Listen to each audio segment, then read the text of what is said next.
Evan Erroer franchit les portes des arrivées après 12 jours passés à l'étranger, épuisé, mais avec la satisfaction tranquille d'un homme qui venait de sauver un accord de 480 millions de dollars. Il pensait retrouver sa fille, rentrer chez lui et reprendre enfin une vie normale. Il ne s'attendait certainement pas à voir Vivian Carrington l'attendre juste devant lui. Elle ne lui demanda pas comment s'était passé le voyage. Elle ne le remercia pas. Elle ne prononça même pas un mot concernant l'accord qu'il venait de remettre sur les rails. Elle posa simplement une enveloppe de licenciement sur sa valise et lui annonça froidement que Carrington Industrial System n'avait plus besoin d'un père célibataire qui se croyait indispensable. Evan baissa les yeux vers l'enveloppe, resta silencieux quelques secondes, puis la signa. Il ne protesta pas. Il ne supplia pas. Il se contenta de faire un pas sur le côté. Et c'est précisément à cet instant que tout commença à s'effondrer autour de Vivian. Parce que quelques minutes plus tard, son téléphone se mit à vibrer sans interruption. Les appels ne venaient pas de ses employés. Ils venaient des dirigeants étrangers avec lesquels Evan venait de négocier. Et ces hommes ne demandaient pas à parler à Vivian Carrington. Ils demandaient le président. Ils demandaient Evan Erroer. Si vous aimez les histoires où une personne est sous-estimée avant que la vérité ne renverse complètement la situation, restez jusqu'à la fin. Et dites-moi dans les commentaires depuis quelle ville ou quel pays vous regardez cette vidéo. Vous pourriez être surpris de découvrir que des spectateurs nous suivent des 4 coins du monde. Mais pour comprendre pourquoi Vivian venait de commettre l'une des erreurs les plus coûteuses de sa carrière, il faut revenir quelques semaines en arrière, à une époque où elle pensait encore contrôler chaque détail.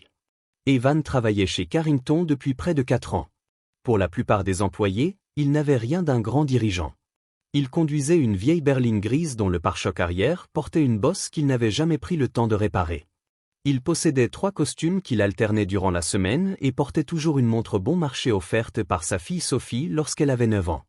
Son bureau était petit, sans fenêtre, avec un tableau blanc, une armoire métallique et une photographie de sa fille posée près de son ordinateur. Tous les matins, il arrivait à 7h40. Tous les soirs, il quittait l'entreprise à 17h30. Peu importe la pression, les réunions tardives ou les urgences, il partait à la même heure. Sophie avait 12 ans. Elle avait besoin que son père prépare le dîner, l'emmène à ses entraînements de natation, surtout, qu'il soit présent lorsqu'elle rentrait à la maison. Dans une entreprise où rester jusqu'à 9h du soir était presque considéré comme une preuve de loyauté, certains interprétaient son départ ponctuel comme un manque d'ambition. Vivian Carrington, devenue directrice générale 11 mois auparavant, était particulièrement convaincue de cela. Elle avait 39 ans, une intelligence redoutable et un nom qui figurait au sommet de l'immeuble. Elle n'avait pas simplement hérité d'une entreprise. Elle avait hérité d'une réputation, et elle passait désormais son temps à prouver qu'elle méritait le pouvoir qu'on lui avait donné. Evan devint rapidement l'une des personnes qu'elle supportait le moins. Non pas parce qu'il la défiait ouvertement, mais parce qu'il refusait de jouer au petit jeu de la soumission. Lorsqu'elle entrait dans une salle, il ne se levait pas précipitamment. Lorsqu'elle avançait un chiffre incorrect concernant une route commerciale ou un contrat international, il ne se contentait pas d'acquiescer avant de la corriger discrètement. Il disait simplement « ce chiffre est faux. Voici le bon ». Puis il retournait à ses notes. Au début, Vivian tenta de l'ignorer. Puis elle commença à le rabaisser subtilement. Elle l'interrompait en pleine réunion. Elle reprit publiquement le mérite d'un projet qu'Evan avait passé 18 mois à restructurer. Lorsque les membres du conseil demandèrent qui avait négocié les accès prioritaires dans plusieurs ports étrangers, elle réduisit son travail à de simples contacts de fournisseurs. Un jour, lorsqu'un vice-président suggéra qu'Evan participe aux réunions stratégiques, Vivian répondit devant plusieurs cadres « Les hommes des opérations sont extrêmement utiles dans les opérations ». Evan ne réagit pas. Mais son silence n'était pas celui d'un homme faible. C'était celui d'un homme qui calculait. Il savait depuis longtemps qu'il était inutile de corriger une personne qui n'avait aucune intention d'écouter. Il avait une raison précise d'être chez Carrington, une raison que personne dans l'étage exécutif ne connaissait réellement. Et cette raison exigeait du temps. Puis arriva une réunion concernant l'expansion internationale de l'entreprise. Vivian présentait fièrement un projet réparti sur 3 continents, censé devenir la plus grande réussite de Carrington pour la décennie à venir. Elle parlait de dizaines de nouveaux sites et de nouvelles routes commerciales. Lorsque les questions commencèrent, Evan leva calmement la main et demanda si quelqu'un avait vérifié la colonne « Propriété » dans l'annexe du dossier. La salle devint silencieuse. Personne ne l'avait vérifié. Evan expliqua alors que le projet dépendait de nombreux entrepôts sous douane, de logiciels de déclaration, de corridors de transport prioritaires et de plusieurs entreprises étrangères. Le problème était simple. Carrington les utilisait, mais Carrington ne les possédait pas. Vivian sourit froidement. Elle lui rappela que toutes ces relations avaient été développées pendant son travail chez Carrington et que, par conséquent, elles appartenaient à l'entreprise. Elle ajouta qu'elle pouvait demander au service juridique de lui expliquer la différence entre travailler pour une société et posséder quelque chose. Evan referma lentement son carnet. Il aurait pu répondre. Il aurait pu sortir des documents. Il aurait pu lui révéler ce qu'elle ignorait depuis 4 ans. Mais il ne fit rien de tout cela. Il la regarda simplement et prononça 4 mots. « Vous en êtes sûr ?» Vivian prit cette phrase pour un défi. Elle ne comprenait pas encore qu'Evan venait de lui donner une dernière chance de vérifier les faits avant que tout ne devienne irréversible. 6 semaines plus tard, l'accord international de 480 millions de dollars s'effondra brutalement. Et lorsque le conseil d'administration se réunit en urgence pour comprendre pourquoi, tous les regards finirent par se tourner vers le même homme. Evan Roer. Mais cette fois, Vivian n'avait plus le choix. Elle allait devoir lui demander de sauver l'entreprise qu'elle venait de décider de détruire. Lorsque l'accord de 480 millions de dollars s'effondra, le conseil d'administration de Carrington Industrial System entra dans une véritable tempête. Les dirigeants étrangers qui, quelques semaines auparavant, répondaient encore aux appels de Vivian ne voulaient désormais parler qu'à Evan. Le président du conseil, Thaddeus Wexler, posa plusieurs fois la même question sous des formes différentes: qui peut régler ça? Et chaque fois, la réponse ramenait au même nom. Evan Roer.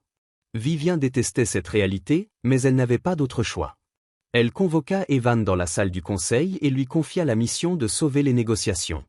Elle prit soin de préciser qu'il ne devait rien promettre, rien signer et surtout ne pas oublier qu'il travaillait pour Carrington. Puis, incapable de retenir son mépris, elle ajouta: « Ne confondez pas un billet en classe affaires avec le fait de devenir important. » Evan ne répondit pas. Il demanda simplement une confirmation écrite de ses pouvoirs de négociation. Le service juridique la lui fournit quelques minutes plus tard. Le soir même, Evan rentra chez lui, prépara des pâtes et annonça à Sophie qu'il partirait 12 jours. Il lui promit de l'appeler chaque soir avant qu'elle ne s'endorme, même si le décalage horaire rendait les choses compliquées. Puis il prit une petite valise et partit. Dans l'avion, il ne dormit presque pas. Il passa des heures à étudier des centaines de pages de contrats, de tableaux logistiques et de calendriers de livraison. Pour Vivian, il s'agissait simplement d'un employé envoyé à l'étranger pour réparer une erreur. Mais ce qu'elle ignorait, c'était que les entreprises étrangères concernées par l'accord connaissaient Evan depuis bien plus longtemps qu'elle ne l'imaginait. À peine arrivé, les premiers signes apparurent.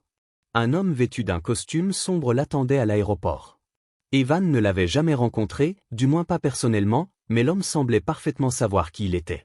Il le salua avec un respect inhabituel et l'accompagna jusqu'à une voiture qu'Evan n'avait jamais réservée. Le chauffeur ne lui demanda même pas où il voulait aller. Il connaissait déjà sa destination. Le lendemain matin, Evan se rendit dans les locaux du partenaire étranger.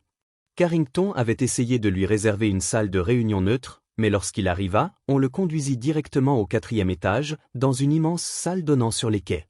Sur une table l'attendait du café préparé exactement comme il le buvait et une bouteille d'eau provenant de la marque qu'il avait choisie lors d'un dîner 3 ans auparavant. Evan observa les détails sans rien dire. Quelqu'un, quelque part, avait gardé cette information en mémoire. Puis les portes s'ouvrirent.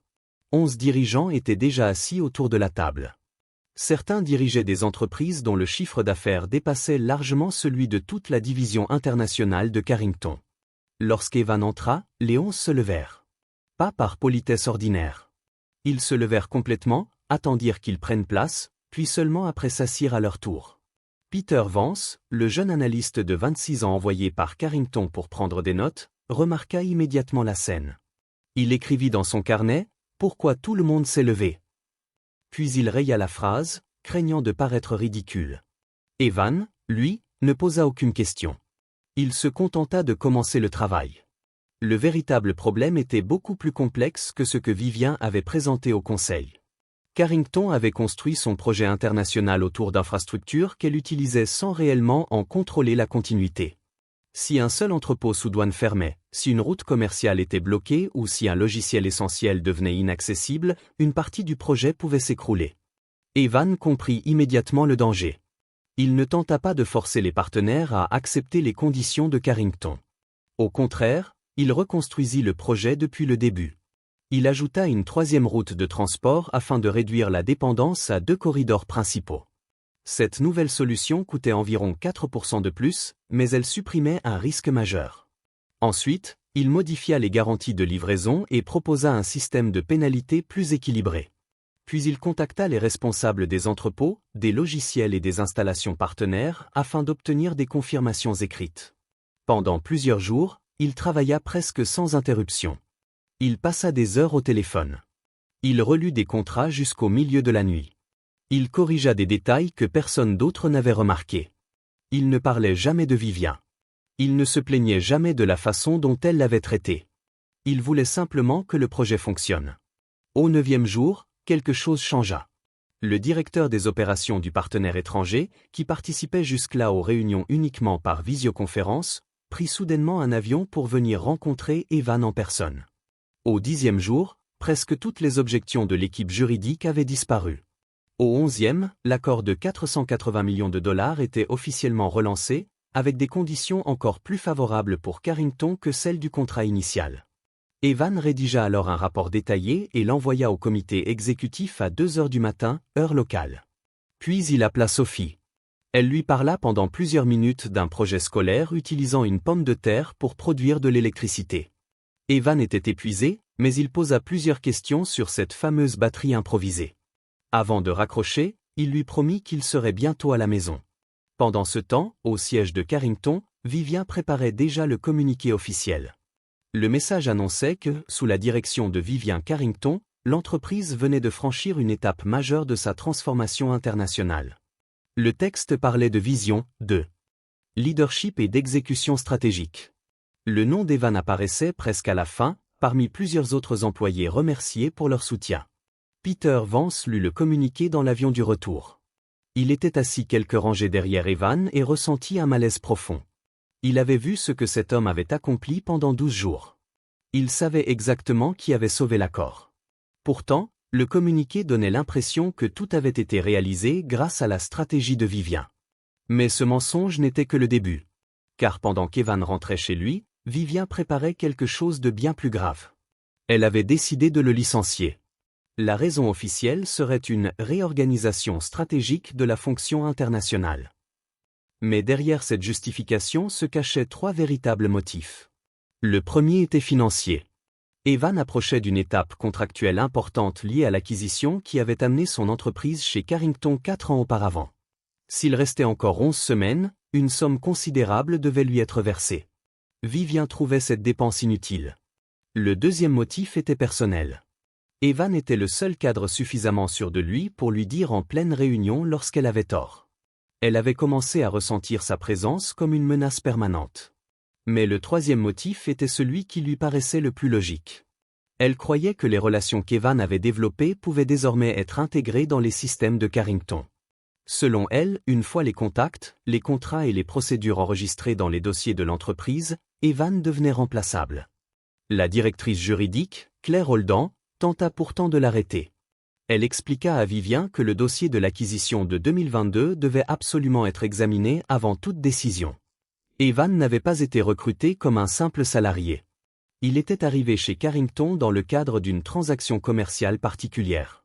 Claire insista même par écrit. Vivian refusa. C'est un employé, déclara-t-elle. Je n'ai pas besoin d'étudier toute son histoire pour le licencier. Claire comprit alors qu'elle ne pourrait plus empêcher la décision. Elle conserva simplement son avertissement dans les dossiers officiels. Vivian, elle, voulait que le licenciement soit humiliant.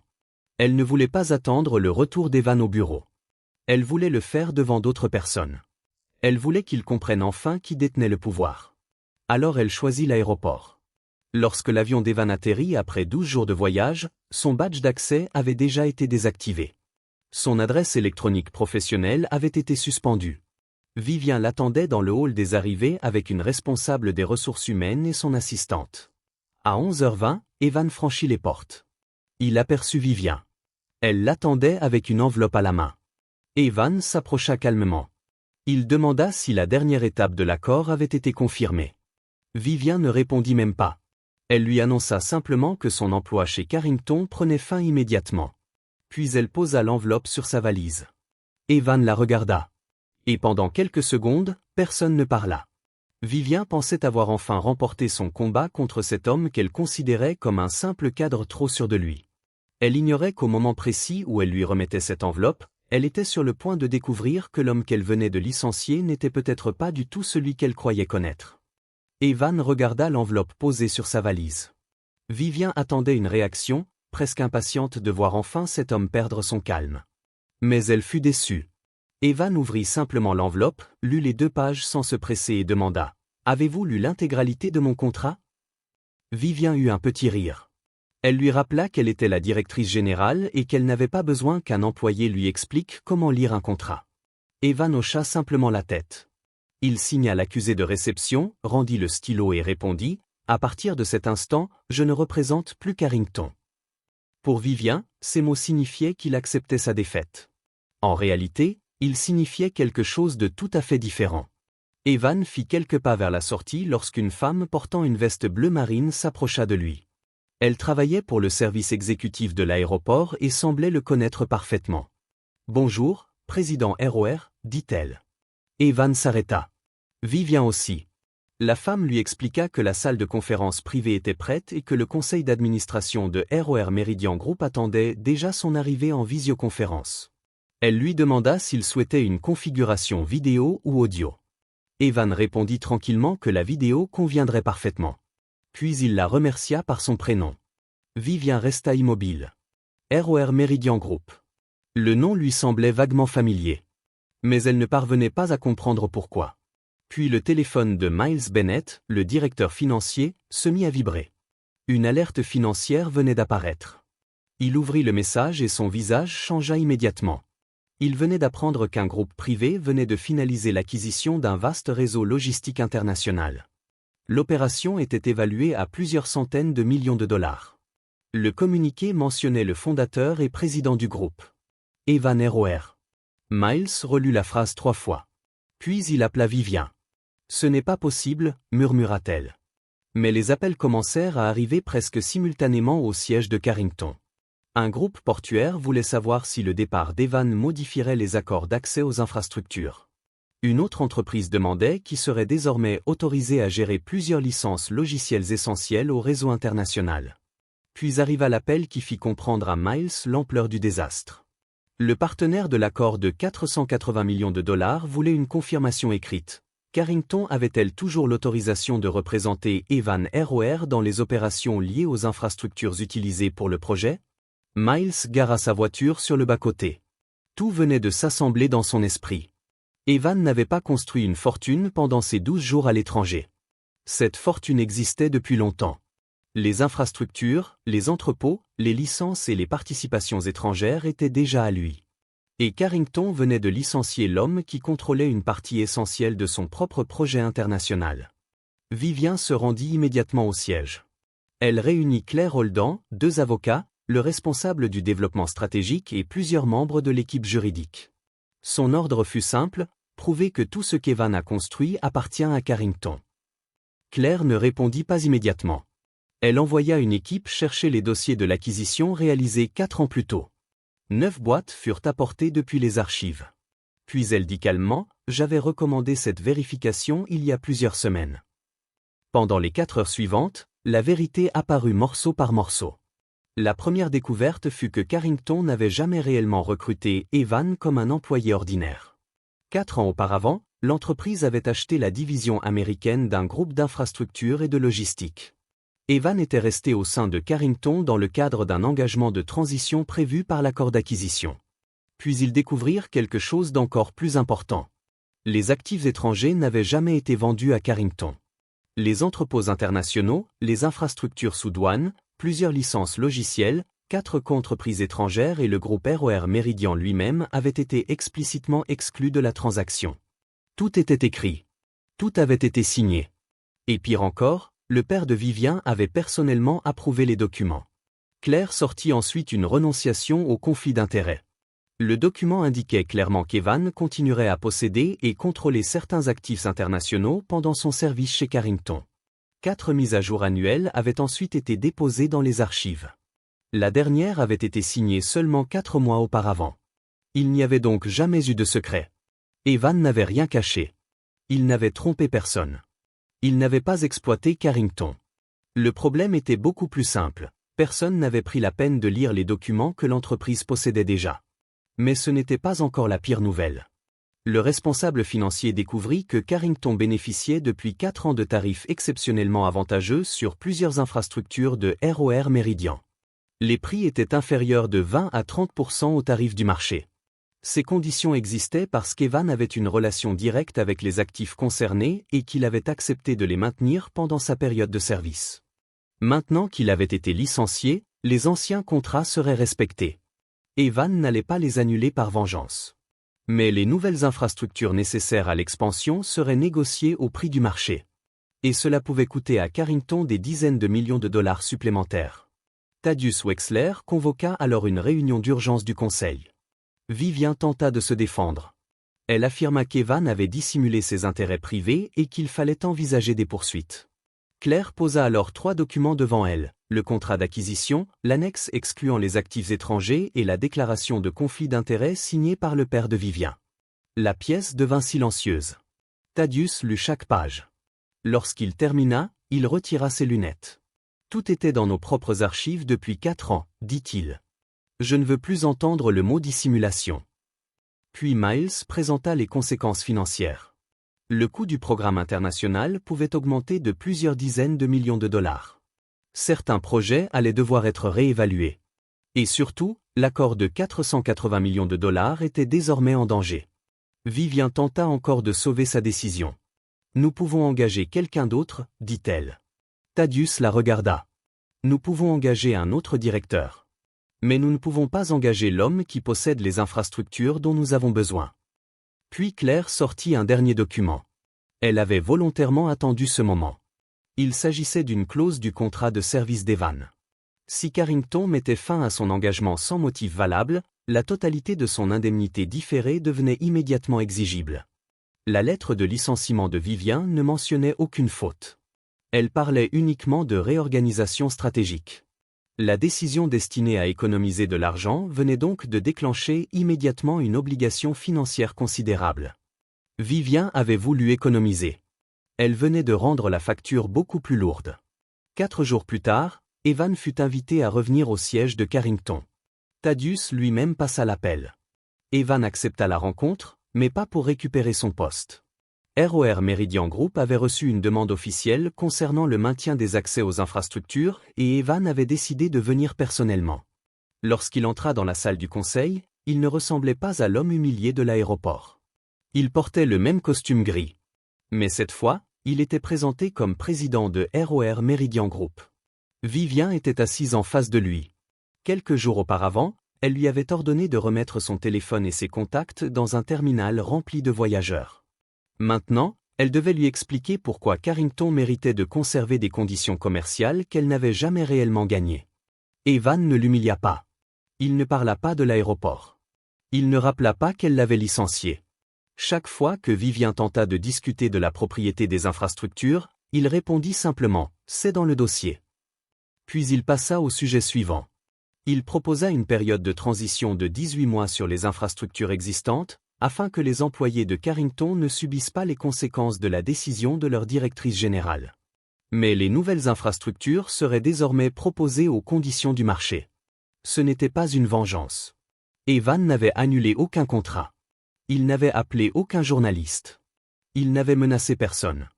Il avait simplement cessé de travailler pour les 2 côtés de la table. Quelques jours plus tard, le conseil d'administration prit sa décision.